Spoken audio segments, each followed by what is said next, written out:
Magandang gabi po sa inyo lahat.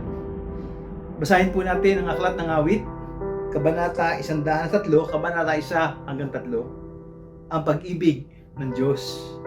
Si Yahweh ay papurihan, o aking kaluluwa, at lahat ng nasa akin magsipagpuri sa Kanya. Purihin mo sa tuwina ang banal ng ngalan niya. Si Yahweh ay papurihan, o aking kaluluwa, at huwag mong kaligtaang mabuti niyang gawa. Sana ang iyong karangalay manatili kailanman. Sa lahat ng iyong likha, ang madamay kagalakan. Tayo po ay manalangin. Lord Father God, we praise you and we glorify your name. You are the King of Kings and you are the Lord of all lords. We thank you, Father, for this day that you gave to us. Maraming pong salamat for the gift of life, for the gift of family, for the gift of friends, for the gift of work, and for your continuous protection to all of us sa buong isang linggo. Maraming pong salamat. Hayaan niyo po kami lumapit sa iyo. Humingi ng tawad sa aming mga nagawang kasalanan. Patawarin niyo po kami. Hugasan niyo po ng panundugo ang aming mga kasalanan. Panginoon namin Diyos na makapain sa lahat. Maraming salamat po. Lord Father God, please be with us sa aming pong pananambahan ngayong gabi.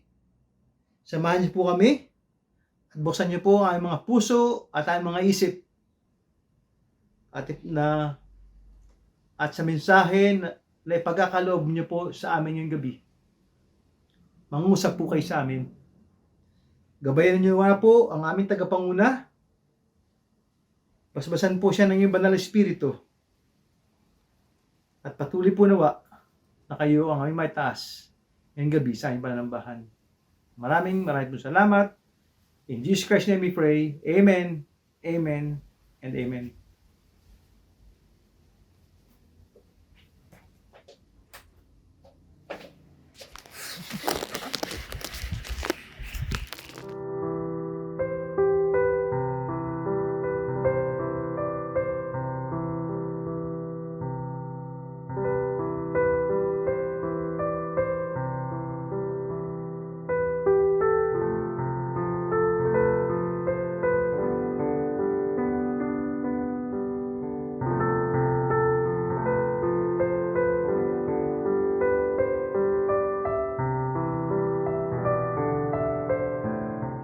Magandang gabi po sa inyong lahat. Ang unang papuri at pasalamat ay para sa ating Panginoong makapangyarihan sa lahat.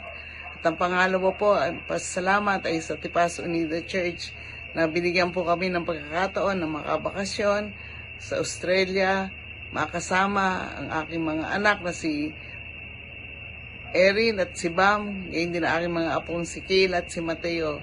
Tunay po na napakasaya namin na nakita-kita kaming muli. Although nag-uusap naman po kami almost every day through video calls, pero iba pa rin po talaga yung makakasama po sila. Mamuhay kayo na magkakasama for almost 3 months.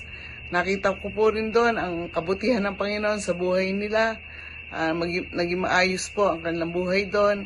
Hindi rin sila nakakalimot sa Panginoon. May in-attend silang Bible study group na pinangunahan po ng dating pastor po dito sa atin sa Unida, si Pastor Abel.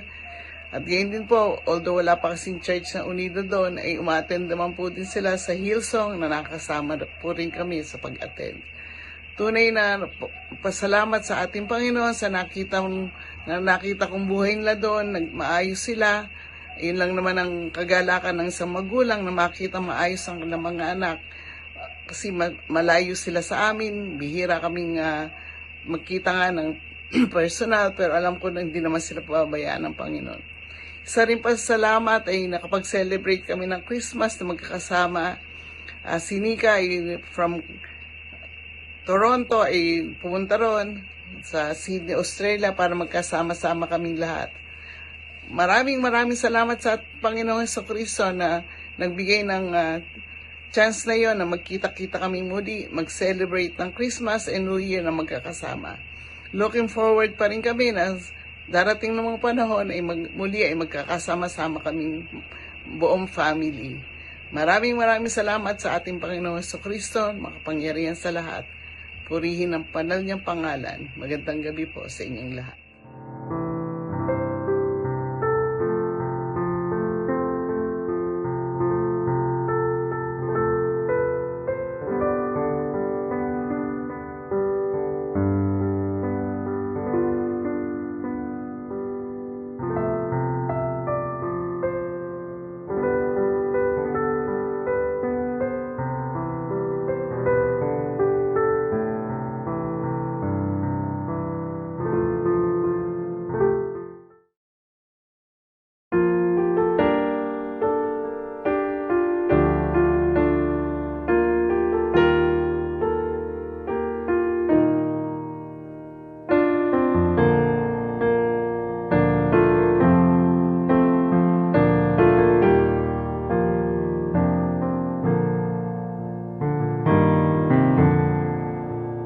O bukal ng pagpapala, awit ko ay itugma, daloy ng maraming awa, awit kang masagana.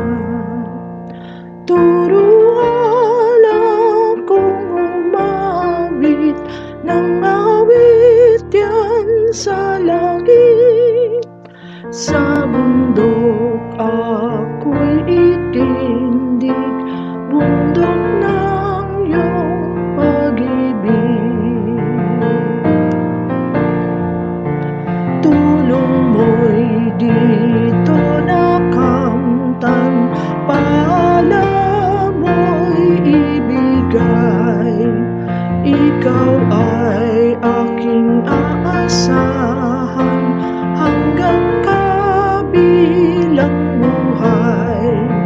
Si Jesus ako'y hinanap nang ako'y maglagalang, upang ako'y maligtas, dugo niya'y ibinayad. Sa awa mo't kabutihan, buhay ko'y aking utang, hakbang ko'y iyong pangunahan, at nang di na maligaw ang abang puso kong handog, marapatin mo, Diyos. Tatakan mo ng pag-irog, tandang ako'y kay Jesus. O bukal ng pagpapala, awit ko ay itugma, daloy ng maraming awa, awit kang masagana. Turuan akong umawit ng awit yan sa langit. Sa bundok ako'y itindig, bundok ng iyong pag-ibig. Sa bundok ako'y itindig, bundok ng iyong pag-ibig.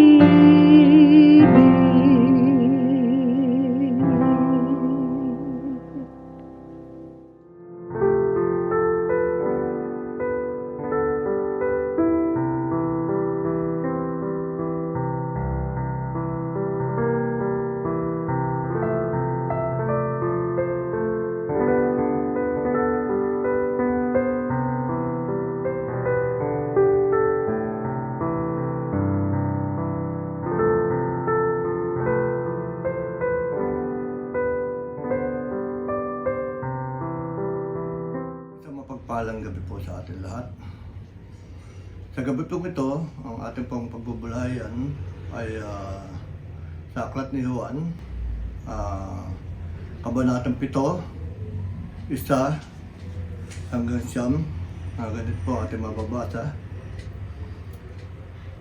Pagkatapos nito'y nilibot ni Jesus ang Galilea, iniwasan niya ang Judea dahil nais siyang patayin ng mga pinuno ng mga Hudyo roon. Nalalapit na noon ang pista ng mga Tolda, isa sa mga pista ng mga Hudyo. Kaya't sinabi kay Jesus ng kanyang mga kapatid, "Bakit ka umalis dito at pumunta sa Judea para makita ng iyong mga tagasunod ang ginagawa mo? Walang taong naglilihim ng kanyang ginagawa kung ang hangad niya ay maging tanyag. Ginagawa mo rin lamang ang mga bagay na ito, magpakilala ka na sa sanlibutan." Maging ang mga kapatid ni Jesus ay hindi naniwala sa kanya. Sumagot si Jesus, "Hindi pa dumarating ang aking panahon. Sa iyo'y maaari kahit anong panahon.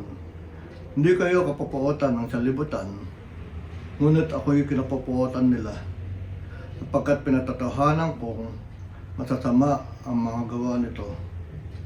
Kayo na lamang ang pumunta sa pista, hindi ako pupunta, sapagkat hindi pa dumarating ang aking panahon." Pagkasabi nito'y nagpahiwan siya sa Galilea. Bilang mga Kristiyano po, tayo ngayon ay napapaligiran ng mga posisyon, ng mga pagkakasalungat, maging sa sarili nating pamilya. Sa pakikipakan na ito ay hindi po tayo nag-iisa. Ang ating Panginoon Jesus ay lumakad din sa mga napopuot sa Kanya. Hinangad ng mga Hudyo na siya ay patayin.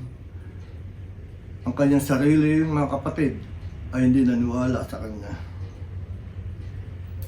Bagamat po mga palibot ang mga pagsalungat, kailangan pa rin nating hangarin na gawin ang kalooban ng Diyos at magpakailanman manatili nakatuon sa pagsunod sa Panginoon. Dahil sa pamamagitan niya ay magagawa ang mga dakilang layunin at nasa Kanya ang buhay na wala hanggan. Nakatagpo tayo ng pagsalungat kay Kristo kaagad sa unang mga talata na ating binasa. Sabi po ay pagkatapos nito ay lumibot si Jesus sa Galilea, ayaw niya maglibot sa Judea sapagkat pinagsisikapan siyang patayin ng mga Hudyo. Ngayon ay malapit na ang pista ng mga kubol ng mga Hudyo. Kapag sinabi po ng teksto na matapos ito ay lumibot si Jesus sa Galilea, at tinutukoy niya oras ay may kaugnayan sa mga nangyari noon. Kung ating pong babasahin at babalikan ang mga naunang kabanata sa Juan, ay makikita po natin ang mga himalang ginawa ng ating Panginoon Jesus. Nandiyan ang himala ng pagpapakain sa 5,000 at ang himalang paglalakad niya sa tubig at ang mga pananalita ni Jesus sa karamihan ng mga disipulo na nagsasabi na siya ang tinapay ng buhay. Ang teksto ay nagpapaliwanag na si Jesus ay nanatili sa Judea dahil kung siya ay pupunta nanatili sa Galilea dahil kung siya ay pupunta sa Judea ay sigurado na makakatagpo siya ng mga Hudyo na naghahangad na siya ay patayin dahil nga po malapit na ang pista ng mga kubol. Ano po ba ang pista ng mga kubol?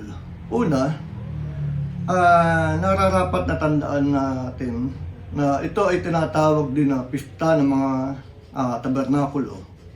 Kahit ang mga ito ay hindi dalawang magkahiwalay na pinagdiriwang, ngunit isa na binigyan ng dalawang pangalan, ang kubol o ang tabernakulo ay isang tolda. Ito ay isang hindi permanenteng struktura o hindi permanenteng tirahan ng mga tao noong sa Lumang Tipan. Atin din po mababasa sa Lumang Tipan mula sa Levitico, kabanatang 23 talatang 33 hanggang sa mga sumusunod ay nagbibigay ng makasaysayang pinagmulan ng pagdiriwang na ito. Ang pinakamahalagang mababasa po natin dito sa pagdiriwang na ito ay ikaw ay tatahan sa kubol sa loob ng 7 araw. Lahat ng mga katutubong Israelita ay tatahan sa kubol upang malaman ang inyong mga salin-lahi na pinatahan ko ang mga tao ng Israel sa mga kubol na inilabas ko mula sa lupain ng Egypto. Ako ang Panginoon ng Diyos. Ako ang inyong Panginoon ninyong Diyos. Mababasa din po natin sa Nehemiah, Kabanatang 8, 13 hanggang sa sumusunod, na narinig at nabasa din natin ang pagdiriwang nito na ipinagdiriwang din. Basahin po natin sa Nehemiah, Kabanatang 8, 13 hanggang sa 18. Sabi, nang sumunod na araw, nagtipon sa harapan ni Ezra ang mga pinuno ng mga angkan kasama ang mga pari at mga Levita upang pag-aralan ang mga turo ng kautusan. Natuklasan nila sa kautusan na nagbigay si Yahweh ng utos kay Moises tungkol sa pista ng mga tolda. Sinabi sa utos na dapat silang tumira pansamantala sa mga kubol sa kapistahang iyon. Kaya't naglabas sila ng utos para sa mga taga-Jerusalem at iba pang mga lungsod at bayan.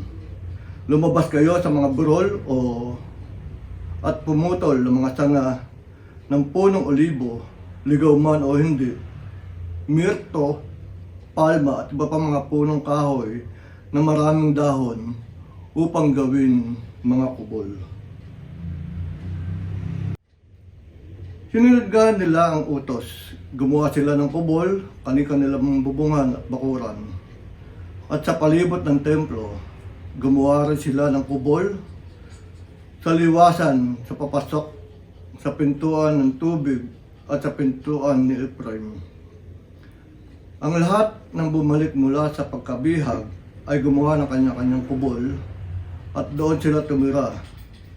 Iyon ang unang pagkakataon na ginawa ng mga Israelita mula noon panahon ni Josue na anak ni Nun. Masayang-masaya ang lahat. Ang aklat ng kautusan ay binabasa araw-araw mula sa unang araw hanggang katapusan. 7 araw silang nagpista at sa ika-8 araw ay nagkaroon sila ng isang banal na pagtitipon bilang pagtatapos ayon sa itinakda ng kautusan. Ang pista po ng ang kapistahan ng mga kubol ay patuloy na pinagdiriwang sa panahon ni Jesus. Ang mga tao ay pumupunta sa Jerusalem mula sa ibang lupain at doon ay naninirahan sa mga tolda sa loob ng 1 linggo. Hindi lang ito nagtatago sa mga tolda, ngunit may mga pagdiriwang at mga salo-salo at iba pa mga ritual na isinasagawa, kabilang na ang pagsisindi ng kandila sa loob-looban ng templo upang ipaalala sa mga tao ang haligi ng apoy na ginagabayan ng kanilang mga ninuno sa gabi sa disyerto. Ang kapistahan ng mga kubol ito ayon sa Exodo Kabanatang 23, 17 ay ayon sa batas. Isa sa 3 beses bawat taon na ang lahat ng mga tao ay haharap sa Diyos. Kaya sa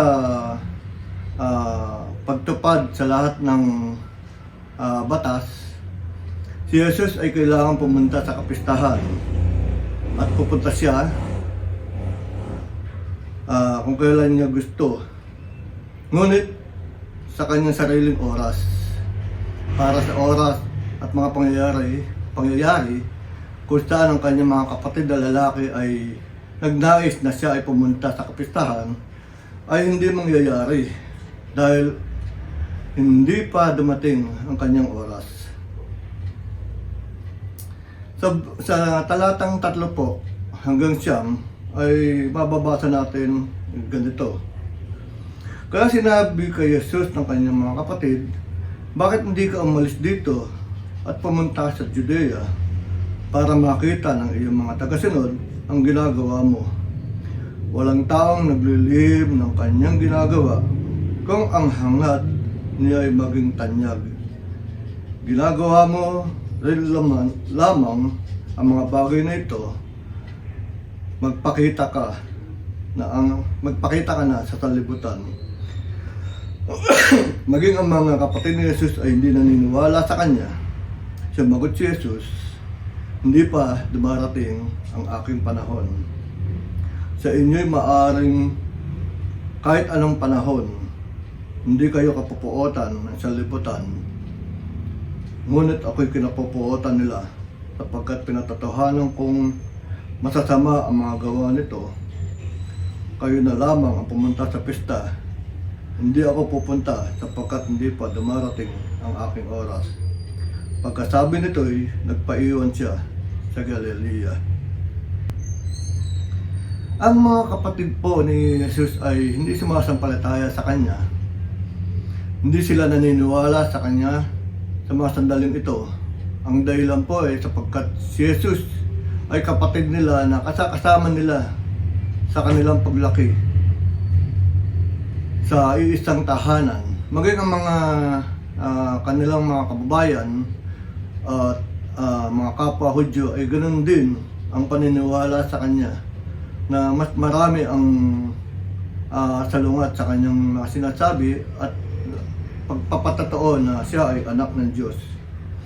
Ngunit sumagot si Jesus, hindi pa dumarating ang aking oras. Hindi po ito ang unang pagkakataon na sinabi ni Jesus. Alalahanin po natin na ang unang himala sa Ebanghelyo ni Juan noong ginawa niyang ginawang alak ni Jesus ang tubig. Sinabi sa kanya ng ina ni Jesus, wala silang alak. Sinabi sa kanya ni Jesus, babae, ipaubaya na lamang po ninyo ito sa akin. Hindi pa ito ang aking tamang oras. Ito po yung makikita po natin sa Juan, ang kabanatang 2, 3 hanggang 4. Ngunit dapat din po natin isipin na ito ay tumutukoy sa mga pangyayari sa paligid ng mga huling araw ni Jesus. Ang kanyang pagkaka-aresto, ang kanyang paglilitis, at lalo na ang kanyang pagpapapako sa krus. Hindi pa dumarating ang kanyang oras at alam niya ang mga plano ng ating Panginoon. Si Jesus ay kinasusuklaman ng mga Hudyo na naghahangad na siya ay patayin at nagpapaliwanag siya dito kapag siya ay kinasusuklaman. Napopuot sa akin ang mundo dahil pinatotohanan ko na ang mga gawa nito ay masama. Ang mga makamundong gawain ay alam natin na kasalanan. At ito ay tinuro ni Jesus at ito ay kinasusuklaman niya. Makikita natin sa mga susunod na talata mula sa Ebanghelyo ni Juan na si Jesus ay talagang pumunta sa pista ng kubol o sa pista ng mga kubol. Ngunit pansamantala, siya ay nanatili sa Galilea. Pagdating ng panahon, sa dakilang kapistahan ng Pasko, sa susunod na tagsibol, pagkatapos ay natupad ang pinakadakilang plano ng Diyos. Sa Juan, kabanatang 17, talatang 1, narinig natin si Jesus na nagsabing dumating na ang oras. Ang kanyang layunin po sa pagparito sa mundong ito ay natutupad na. Pagkasabi ni Jesus ng mga ito, tumingala siya sa langit at kanyang sinabi, Ama, dumating na ang oras, luwalhatiin mo ang iyong anak upang luwalhatiin kaniya. Sapagkat binigyan mo siya ng kapangyarihan sa lahat ng tao upang bigyan siya ng buhay na wala hanggang na lahat ng binigay mo sa kanya. At ito ang buhay na wala hanggan na makikilala kaniya na isang tunay na Diyos at si Jesucristo na iyong sinugo. Lahat ng bagay ay magkakasama sa plano ng Diyos. Plano ng Diyos at hindi ng tao. At si Jesus ay sumunod sa kalooban ng kanyang Ama. Hindi niya sinunod ang kanyang mga kapatid. Sa punto pong ito, sa Ebanghelyo ni Juan, iniwan ng mga tao si Jesus, bagamat mayroon siyang 12 alagad, ngunit iniwan siya ng mga tao. At ngayon, nalaman na ang kanyang sariling mga kapatid ay hindi man lang naniwala sa kanya. Ang mga kapatid po ni Jesus ay binanggit ang mga pangalan sa Mateo Kabanata 13, talata 15, nang ang mga tao ay nakakita kay Jesus, ay nagtanong, hindi ba ito ang anak ng karpintero? Hindi ba si Maria ang pangalan ng kanyang ina? At hindi ba ang kanyang mga kapatid ay sina Santiago, si Jose, at si Simon, at si Judas? At hindi ba lahat ng kapatid niya ay kasama natin? Sa ating mga binasa mga talata, sila ay sinabihan na huwag maniwala. Ngunit kalaunan ay naniwala sila kay Kristo. Nasusulat sa mga gawa, Kabanatang 1, na ang mga apostol ay nagukol ng kanilang sarili sa panalangin. Kasama ang mga kapatid ni Jesus, ang kanyang ina na si Maria, at ang mga babae.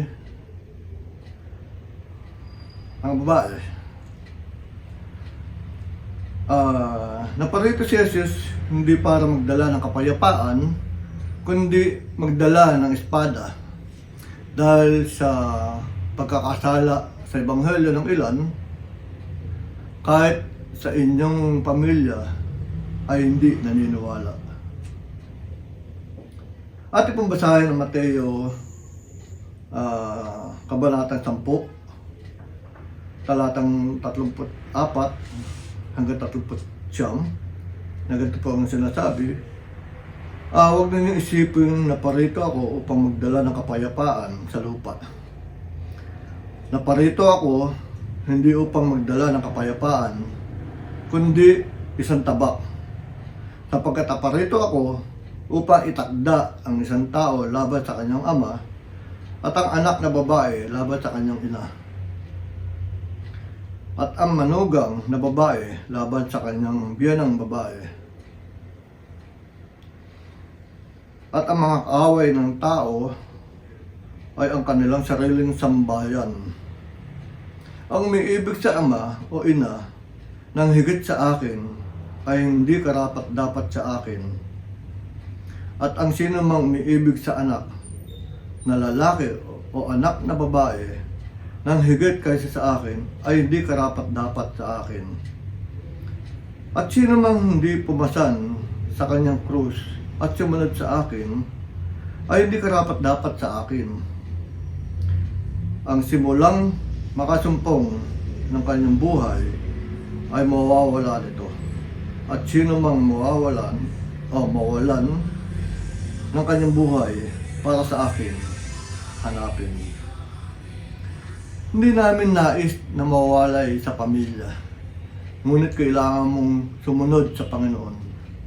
Kung sino ang mahal mo, ay makikita kung sino ang iyong sinusunod.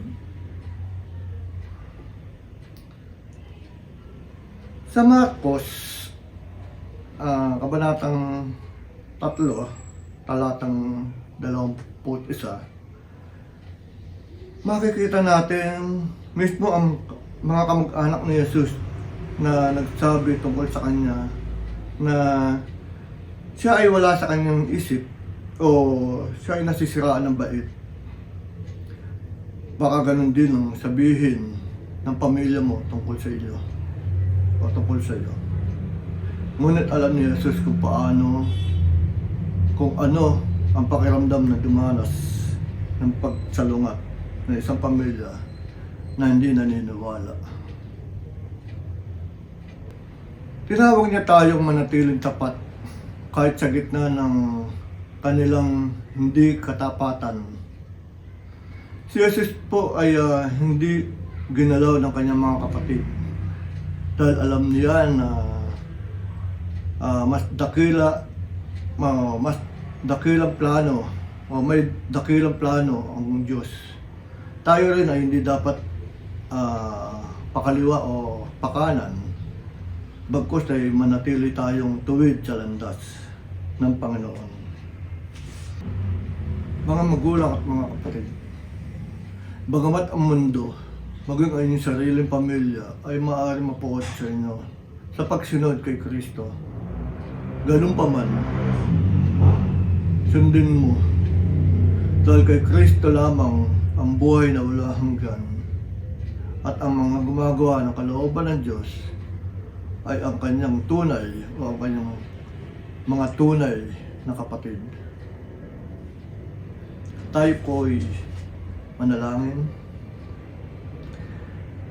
Dakilang Diyos, salamat po sa gabi ito na muli kaming kasama-sama upang patuloy kang papurihan at sambahin, Panginoon. Salamat, Panginoon, sa mensahe mo na yung pinagkalab sa bawat isa amin, Panginoon. Salamat po, Panginoon, at muli kaming nagsama-sama upang patuloy mag-aaral ng banal na salita. Maraming salamat, Panginoon, naway patuloy mo kong gabayan, patuloy mo kong patnubayan sa lahat ng oras, Panginoon. Muli sa iyo kapurihan, sa pangalan ni Jesus. Amen. Amen.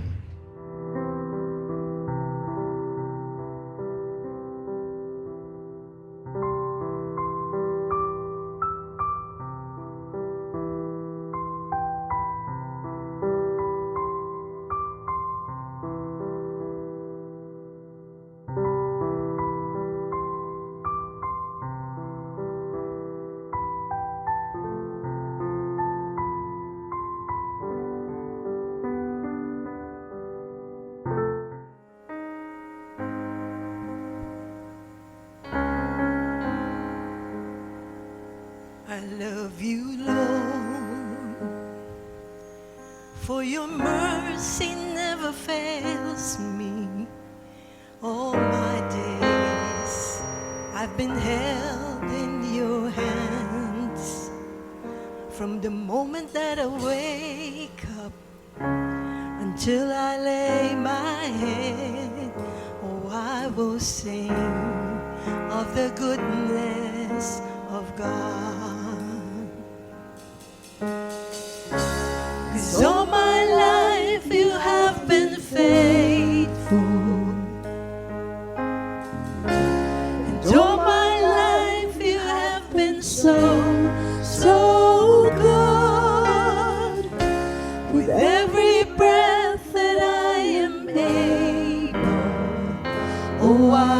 will sing of the goodness of God. I love your voice.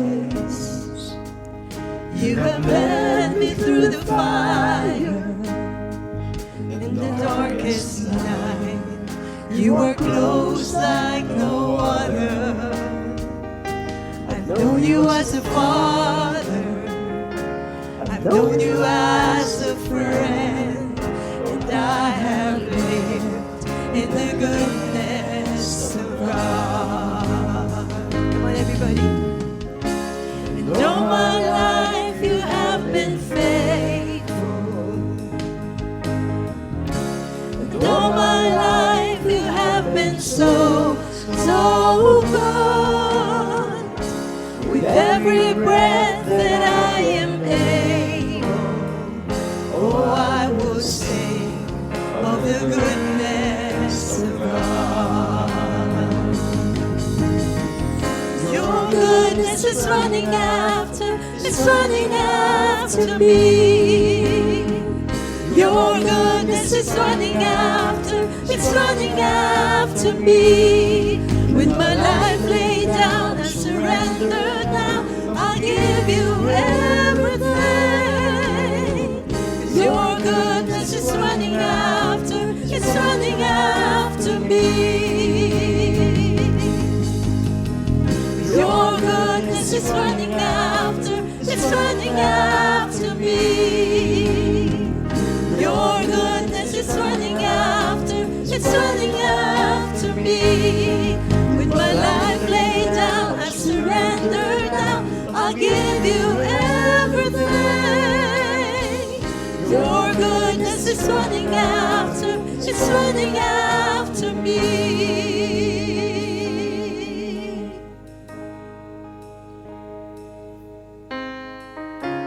And all my life you have been faithful. And all my life you have been so, so good. With every breath that I am able, oh, I'm gonna sing of the goodness of God. And all my life you have been faithful. And all my life you have been so, so good.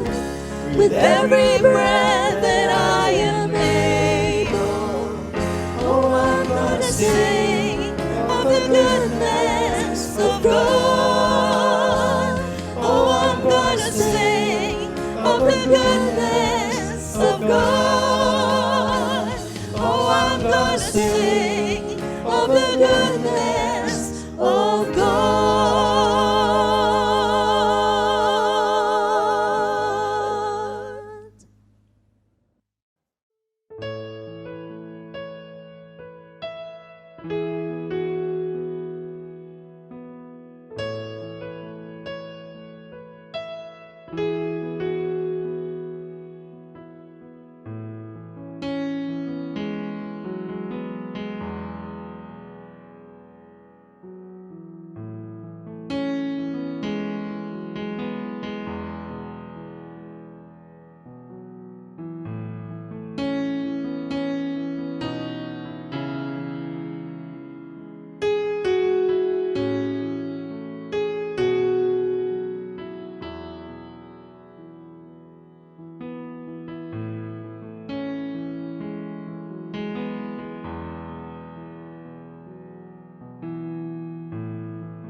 Atin pong basahin mula sa Deuteronomio 31:6.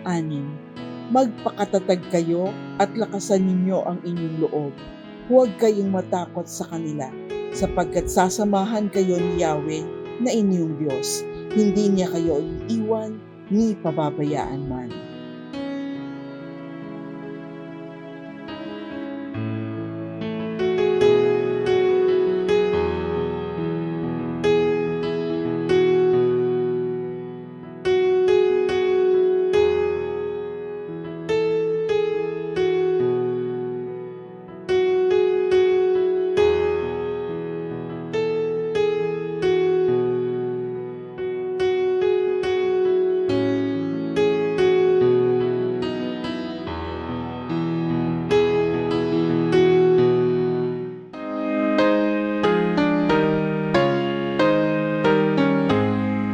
Ang Ama'y papurihan,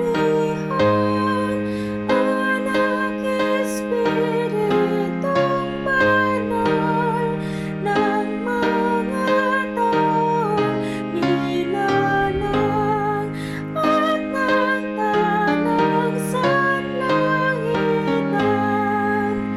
Amen.